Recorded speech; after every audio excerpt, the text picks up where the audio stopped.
बांग्लादेश में हैवानियत की हदें पार। कोई लूट रहा है तो कोई मार रहा है। परिवार के परिवार मारे काटे जा रहे हैं। हिंदू परिवारों को कर रहे हैं ढूंढ ढूंढ के खत्म। 20 नेताओं को परिजनों सहित उतारा मौत के घाट। देखिए बांग्लादेश में हो रही दरिंदगी का खौफनाक चेहरा।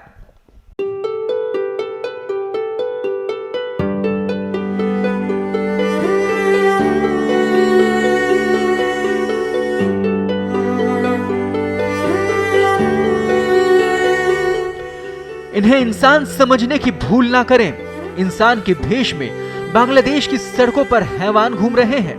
ये हैवान ना बच्चे देख रहे हैं ना महिलाएं, सिर्फ कत्लेआम ही इनका मकसद है। इनके सिर पर सिर्फ खून सवार है और पूरा विश्व बांग्लादेश के ऐसे हालात देखकर स्तब्ध है।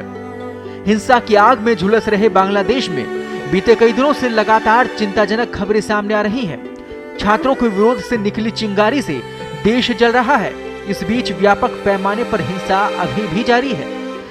इस बीच शेख हसीना की पार्टी आवाम लीग के 20 नेताओं के शव बरामद किए गए हैं। प्रधानमंत्री पद से इस्तीफा देकर भारत पहुंची शेख हसीना की पार्टी अवामी लीग के नेताओं को उपद्रवियों के गुस्से का सामना करना पड़ रहा है।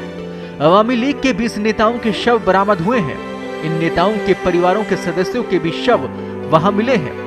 पार्टी के कई नेताओं और कार्यकर्ताओं के घरों और व्यापारिक प्रतिष्ठानों में तोड़फोड़ और लूटपाट की जा रही है। बांग्लादेश के सतखीरा में हुई हिंसा में 10 लोगों की मौत हुई, जबकि कमिला में 11 लोगों की जान चली गई। जबकि बांग्लादेश के पूर्व काउंसलर मोहम्मद शाह आलम के 3 मंजिला घर को दंगाइयों ने आग के हवाले कर दिया है, जिसमें 6 लोगों की मौत हो गई। बांग्लादेश के फेमस सिंगर राहुल आनंद का ढाका के धानमंडी में 140 साल पुराना घर उपद्रवियों ने फूंक दिया है। बता दें कि आनंद का यह घर जीवंत सांस्कृतिक केंद्र हुआ करता था।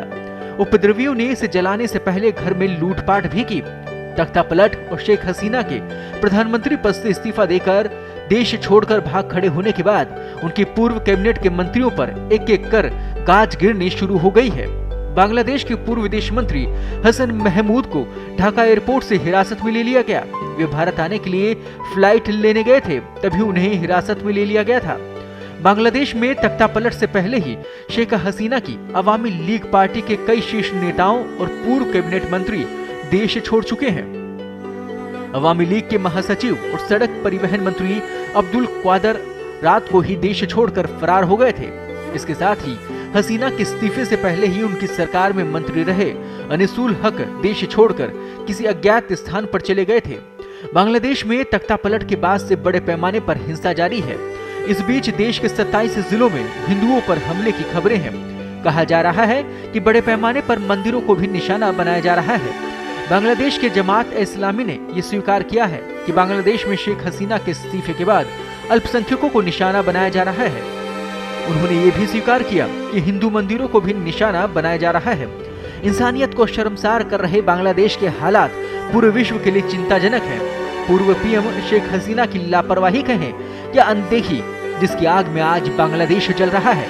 समय रहते इसे शुरू होने से पहले रोका जा सकता था, पर ऐसा ना हो सका।